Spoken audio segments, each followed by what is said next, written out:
Supreme court कहता है, ये संविधान कहता है कि हमको सेल्फ डिफेंस आत्मरक्षा करना चाहिए और आत्मरक्षा का दायरा बहुत बड़ा है। बहुत सारे लोग सत्ता के संरक्षण में और प्रशासन के संरक्षण में एक प्राइवेट आर्मी बना चुके हैं। कानून को अपने हाथ में लेकर के लोगों को हर महीने 2 महीने पे यहाँ से मार दे रहे हैं। इनके पास इन हथियारों के लिए पैसे कहाँ से आ रहे हैं? कौन इनको पहुँचा रहा है? मैं प्रधानमंत्री जी से पूछना चाहता हूँ कि क्या आप नासिर और जुनैद को वापस ला पाएंगे? हाँ, बनाइए आप। अगर आपको खतरा है जान का, अपने परिवार की हिफाजत करना कोई गुनाह है क्या? क्या प्रधानमंत्री जी ये बताएं कि क्या जो तथाकथित हिंदू राष्ट्र की बात चल रही है, क्या ये उसकी पहली नजीर है? कहीं पर हो भी रहा है तो पुलिस क्यों है? तो पुलिस की वर्दी उतरवा दीजिए, कोर्ट बंद कर दीजिए। संविधान के दायरे में बात कर रहा हूँ, मैं सुप्रीम कोर्ट के उस जजमेंट को कोर्ट कर रहा हूँ जब सुप्रीम कोर्ट ने कहा था कि अगर आपके परिवार पर खतरा है, अगर आपके परिवार के जान को खतरा है, तो आप आत्मरक्षा के दायरे के तहत उसकी हिफाजत कर सकते हैं। पत्रकार बंधुओं, आप सबका स्वागत है, आप सबका खैर मकदम है।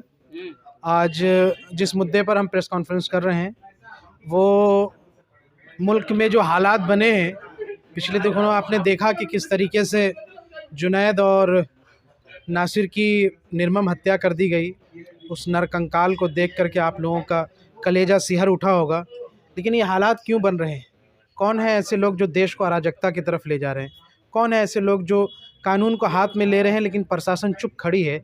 ऐसे हालात में इस मुल्क के जो अक़लियत हैं उनको क्या करना चाहिए, कहाँ वो संरक्षण पाएँ, इस मुद्दे पर हम आपसे कुछ गुफ्तगू करेंगे।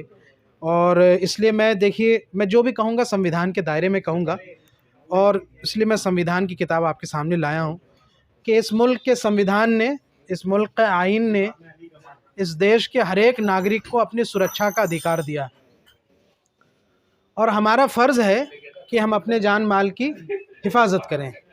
ऐसे हालात इस वक्त बन रहे हैं कि बहुत सारे लोग सत्ता के संरक्षण में और प्रशासन के संरक्षण में एक प्राइवेट आर्मी बना चुके हैं। मैं उनसे पूछना चाहता हूं कि ऐसे लोग जो गौरक्षा दल के नाम पर जो गोरख धंधा कर रहे हैं और जो ये कानून को अपने हाथ में लेकर के लोगों को हर महीने 2 महीने पे यहाँ से मार दे रहे हैं, इनके पास इन हथियारों के लिए पैसे कहाँ से आ रहे हैं? कौन इनको पहुँचा रहा है? ये कोई गौरक्षा दल नहीं है, ये वसूली दल है जो उस इलाके से गुजरने वाले सैकड़ों ट्रकों से वसूली करता है। और वसूली से जो पैसे आते हैं उससे ये इनके, आप सोशल मीडिया में देखेंगे तो ठाट बाट शान और शौकत के साथ हथियारों लहराते हुए चलते हैं। ये पैसे उन्हीं से आ रहे हैं और इसमें बंदरबाट चलता है। लोकल जो पुलिस है, लोकल प्रशासन है, लोकल जो नेता हैं, एमएलए हैं, हर किसी तक ये पैसे पहुंचते हैं, इसलिए सब खामोश। ये एक मॉडल है, ये एक बिजनेस का मॉडल है, ये एक कार्टेल है। ये ठीक इसी तरह का कार्टेल है जैसे मैक्सिको के सिनालोआ में आपने ड्रग कार्टेल देखा जो अपनी प्राइवेट आर्मी तैयार किए हुए थे और उनको लगता है कि उनको कोई नुकसान नहीं पहुंचा सकता। भारत जैसे लोकतांत्रिक मुल्क में इस तरह के हालात बनना ये ठीक नहीं है। मैं प्रधानमंत्री जी से पूछना चाहता हूँ कि क्या आप नासिर और जुनैद को वापस ला पाएंगे? क्या नासिर और जुनैद के बच्चों का आपको दुख नहीं देखा जाता? क्या प्रधानमंत्री जी ये बताएं कि क्या जो तथाकथित हिंदू राष्ट्र की बात चल रही है, क्या ये उसकी पहली नजीर है? क्या ये उसकी पहली तस्वीर है? तो प्रधानमंत्री को ये बताना पड़ेगा। ये चुप्पी बहुत खतरनाक है। मैं बहुत दुखी हूं, मैं बहुत निराश हूं, अक्रोध भी है कि आखिर ऐसे हालात क्यों बन रहे हैं? कौन है ये लोग? कहां से संरक्षित? किसने इनको, कौन बचा रहा है इनको? लेकिन मुसलमानों ये भी बताएं कि गौकशी पे कानून बन गया है तो फिर क्या जरूरत है गाय काटने की? कौन काट रहा है? यहाँ आप देखिए, जितने भी ज़्यादा से ज़्यादा लोग यहाँ पे उस इलाके में स्मगलिंग हो रही है, वो यहाँ से जो अगर कहीं पर हो भी रहा है तो पुलिस क्यों है? तो पुलिस की वर्दी उतरवा दीजिए, कोर्ट बंद कर दीजिए, ताले लगा दीजिए। अगर यहाँ से कोई तथाकथित गौरक्षा दल के जिम्मे अगर कानून को नाफिज करने, इम्प्लीमेंटेशन करने की जिम्मेदारी है तो आप एक बात बताइए, इन्होंने कहा कि हमने कानून बनाया इसलिए गौरक्षा दल बना लिए, तो मुसलमानों के पास तो इस देश के नागरिकों के पास सेल्फ डिफेंस का अधिकार है। सुप्रीम कोर्ट कहता है, ये संविधान कहता है कि हमको सेल्फ डिफेंस आत्मरक्षा करना चाहिए और आत्मरक्षा का दायरा बहुत बड़ा है। तो क्या मुसलमान अपना एक सेल्फ डिफेंस टीम बना ले और कहे कि हम इसमें कानून की मदद कर रहे हैं? अगर आप चाहते हैं तो मैं बोल देता हूँ कि हाँ, बनाइए आप। अगर आपको खतरा है जान का, अपने परिवार की हिफाजत करना कोई गुनाह है क्या? आप ही भड़का रहे हैं। मैं बिल्कुल नहीं भड़का रहा हूँ, मैं कानून के दायरे में बात कर रहा हूँ, मैं संविधान के दायरे में बात कर रहा हूँ, मैं सुप्रीम कोर्ट के उस जजमेंट को कोट कर रहा हूँ जब सुप्रीम कोर्ट ने कहा था कि अगर आपके परिवार पर खतरा है, अगर आपके परिवार के जान को खतरा है तो आप आत्मरक्षा के दायरे के तहत उसकी हिफाजत कर सकते हैं। जमीन साहब पहली बार थोड़ी हुआ है ऐसे, पहले भी हो चुका है मॉब लिंचिंग बहुत लोगों का, यही हाल है। तो आप लोग हमेशा जब भी कुछ होता है तो आवाज उठाते हैं फिर सो जाते हैं क्या? नहीं, बिल्कुल आप मुझे क्रिटिसाइज करें, हाँ गलती हमारी है।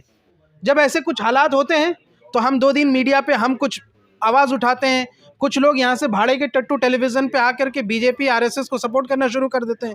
उसके बाद फिर जो है हंगामा होता है, फलां साहब बयान देंगे, फलां साहब, फिर उसके बाद जो है लोग भूल जाएंगे और हम सब बिरयानी खाने चले जाते हैं और 2 दिन के बाद फिर कोई जंतर मंतर पे बाबा आकर के भड़का करके चला जाता है और यूं ही जो है ना नासिर को, ना जुनैद को, ना अखलाक को, ना पहलू को, किसी को इंसाफ नहीं मिलता। ये तमाशा बन रहा है। लेकिन इस हम चाहते नहीं, बिल्कुल नहीं चाहते हैं। हम ये चाहते हैं कि एक ऐसा सख्त कानून बने। मैं इस देश की हुकूमत से, प्रधानमंत्री से ये गुजारिश करता हूँ, पूरे हमारे जो मेंबर ऑफ पार्लियामेंट है कि इस पर विचार करें कि माइनॉरिटी एक्ट, एक ऐसा एक्ट बनाया जाए मॉब लिंचिंग के खिलाफ सेंट्रल तौर पर, जो हमारे देश के पार्लियामेंट से पारित हो कि ये जो माइनॉरिटीज़ पर, इस देश के अक़लियतों पर आए दिन जो जुल्म हो रहा है, इस पर एक कड़ा प्रतिबंध लग सके। एक ऐसी सख्त कानून बने कि ये हथियारे छूट ना पाएँ, ये नॉन अवेलेबल हो जाए, लेकिन ऐसा कोई सख्त कानून नहीं है। मैं ये बैठक में तो नहीं, मुसलमानों का शब्द ना कहो, उनके बारे में बुरा ना कहो। प्रधानमंत्री का कार्यकारी बैठक हो रही है, कह रहे हैं अपने मंत्रियों को डांट लगा रहे हैं। प्रधानमंत्री झूठे हैं, झूठ बोल रहे हैं। वो वर्ड्स, शब्दों से यहाँ से खेलने का कला आता है उनको, वो शब्दों से खेल रहे हैं। अगर शब्दों से काम चल जाता तो फिर यहाँ से समाज सुधर जाता, कानून से चलेगा, इम्प्लीमेंटेशन से चलेगा। मैं तो कांग्रेस सरकार से भी पूछ रहा हूँ, क्या कर रही थी आपकी गहलोत सरकार? राजस्थान में आप सोए थे जब वहाँ से अगवा करके ले गया 100 किलोमीटर दूर तक, तो आपकी पुलिस क्या कर रही थी? तो इसमें जवाब उनकी भी है, जवाबदेही उनकी भी है। कह रहे हैं कि गौ रक्षा कर रहे हैं, गौवंश, गौ रक्षा कर रहे हैं, गौ माता की रक्षा कर रहे हैं, सेवा कर रहे हैं। कल को मुसलमान आ जाए और ये कहे कि यहाँ से कि हम भी किसी चीज़ की हिफाजत कर रहे हैं, मस्जिदों की हिफाजत कर रहे हैं और हम अपने धार्मिक स्थलों की हिफाजत कर रहे हैं, और वो यहाँ से कानून में हाथ में ले ले, तो अच्छा होगा? ये मुल्क के लिए अच्छा नहीं होगा। हिंदूवादी संगठन ट्विटर पे ट्रेंड चला रही कि अगर आप भी जिन लोगों को दोषी बनाया गया है उनके हक में अगर आप खड़े नहीं हुए तो फिर वो कोई नहीं सामने आएगा गौ रक्षा करने के लिए। वो नालायक है, वो बेशरम है, वो नरभक्षी हैं, बेहुदे हैं। ऐसे लोगों को सभ्य समाज में रहने की इजाज़त नहीं होनी चाहिए। आप ये बताइए कि जो लोग खुलेआम आताताई, क्या आताताइयों से हिफाजत करना हमारा फ़र्ज़ नहीं है? जो आताताई खुलेआम आतंक मचा रहे हो, जो आताताई खुलेआम आम नागरिकों को, मासूम नागरिकों को अपने यहाँ से बलि चढ़ा रहे हो, उनको साथ जुर्म ज़बरदस्ती करते हैं, उनकी जानें ले लेते हैं, क्या ऐसे लोगों को सपोर्ट करना चाहिए? क्या मुस्लिम समाज किसी आतंकवादी के सपोर्ट में आता है? मैं पूछना चाहता हूँ, नहीं आता। यहाँ से सेकुलर समाज भी नहीं आता।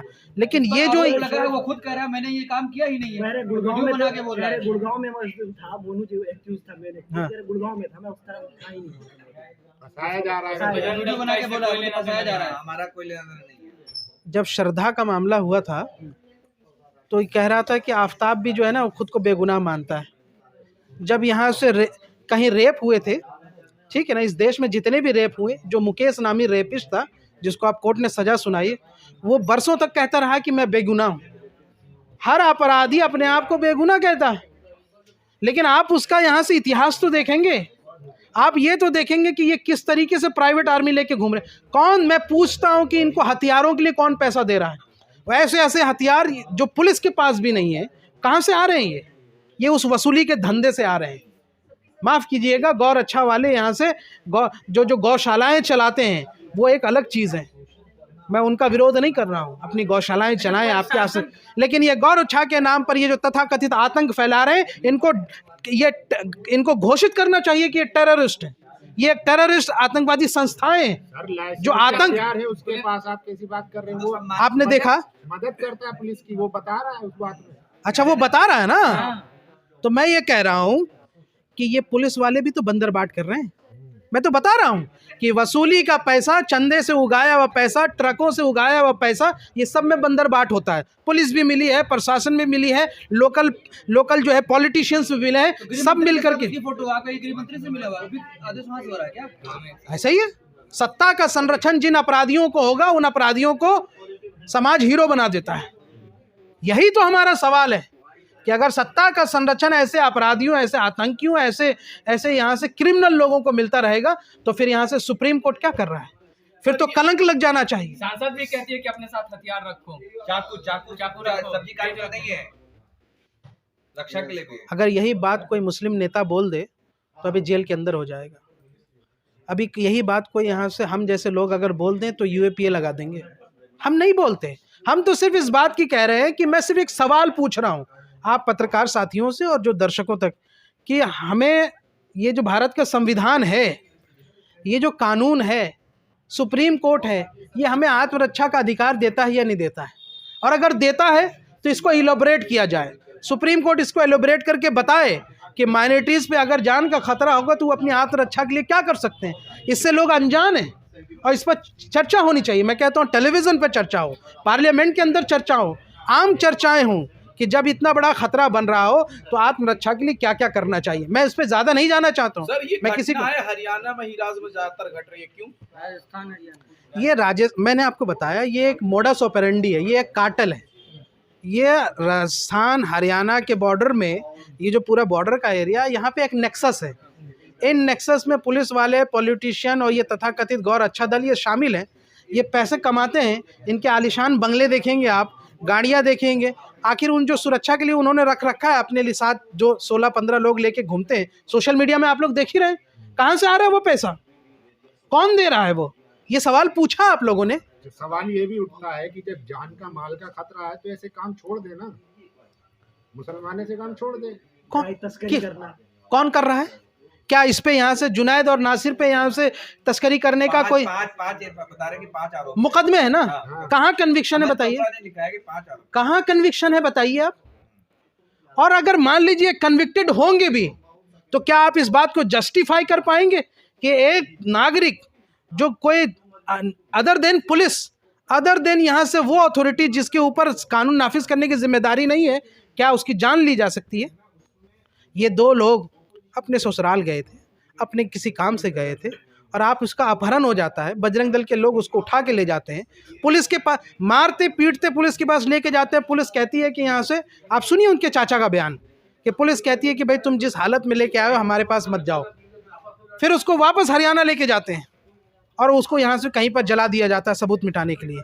तो हालात जो ये बन रहे हैं ये बहुत मुश्किल हालात हैं। सवाल ये है कि मुसलमानों की जो मुस्लिम जो रहनुमा हैं हमारे, जो मुल्क के जो सियासी तकदीर लिखने का जो काम कर रहे हैं, जो मुसलमानों के सियासी तकदीर लिखने का दावा करते हैं, वो क्या कर रहे हैं? क्यों नहीं एक बड़ी डेलीगेशंस जो है प्राइम मिनिस्टर से सीधे मिलती है इस मुद्दे पर? क्यों नहीं एक पूरी ऑल इंडिया डेलीगेशंस, तमाम मुसलमानों के जो यहाँ से कायदीन हैं, वो इस पर एक बड़ा यहाँ से फैसला लेती है? मुसलमान किसी को मानता कहाँ है? सब नेता है मुसलमान में। आपको भी लोग तमाम आरोप लगाते हैं कि आप भी नहीं,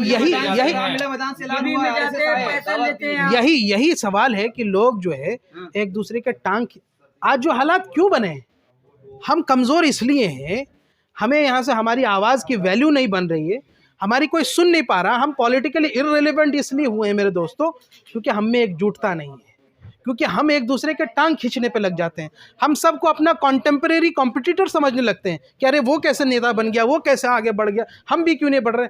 अरे आप भी बढ़िए, लेकिन आप आइए तो एक प्लेटफॉर्म पे, अपने मसले अपने अलग रखिए, अपने इख्तलाफ अपने पास रखिए। लेकिन जब एक जुल्म इतना ज़्यादा बढ़ गया हो तो सवाल उठता है कि सब एक मुत्तफिक होकर के आकर के इस पर आवाज़ क्यों नहीं उठा रहे? महज आवाज़ उठाने से नहीं होगा। अपने जितने भी कायदीन हैं, जो रहनुमा, जो पार्लियामेंट के अंदर हैं, जो सियासी दलों में अपनी एक छाप रखते हैं, अपना एक पोजीशन रखते हैं, उनके गर्दन, उनके गिरबान पकड़ पकड़ के पूछिए आप, और उनसे पूछा जाए कि क्या दिया आपने अब तक? क्यों नहीं इस पर यहाँ से खुल के बोलते हैं? क्यों नहीं आप लोग यहाँ से इस पर एक ऑल इंडिया सुप्रीम कोर्ट में यहाँ से एक हलफनामा लगाया जाए, सुप्रीम कोर्ट पे यहाँ से जाया जाए, कानूनी तौर पर इसका यहाँ से फैसला कराया जाए? करिएगा इसमें, आप कुछ करिएगा? बिल्कुल करेंगे, हम भी यहाँ से हलफना, हम तो इसी मुद्दे, आज हमने जो ये आप साथियों को इसलिए बुलाया है कि हम सुप्रीम कोर्ट में हलफनामा लगा के ये पूछेंगे कि क्या इस देश के अल्पसंख्यकों पर जब ये इतने बड़े हमले हो रहे हैं, इस तरह से टारगेट किलिंग हो रही है, तो क्या हमें आत्मरक्षा का अधिकार मिलना चाहिए और आत्मरक्षा का अधिकार का दायरा क्या होगा। अगर सरकार हमें इजाज़त दे देती है, सुप्रीम कोर्ट हमें इजाज़त देती है कि हाँ, हालांकि दिया है उन्होंने, लेकिन वो दायरा अभी पता नहीं है कितनी हम अपनी हिफाजत कर सकते हैं, तो फिर ये बात आम चल जाएगी कि लोग अपने परिवारों की हिफाजत करने के लिए अपनी इंतज़ाम करें और अपने हिसाब से। तो इसलिए ये मैं पूछूंगा और मैं जुनैद और नासिर के परिवार से भी मिलने जाऊंगा। सिर्फ हम नहीं, हमारे साथी चलेंगे। और हम तो कहते हैं कि यहाँ से कि जब भी हालात ऐसे बने तो एकजुटता के साथ खड़ा होना चाहिए। आपस में टांग खींचने से, आपस में यहाँ से ये इख्तलाफ, मसले मसाइल, ये ट्विटरबाजी और ये सोशल मीडिया की जो है ना ट्रोलिंग, इससे कोई मसले हल नहीं होंगे, इससे सिर्फ हालात ख़राब होंगे। आप एक दूसरे को सपोर्ट कीजिए, आप आइए मजबूती के साथ, आप देखिए हालात बदलेंगे, ज़रूर बदलेंगे इंशाअल्लाह।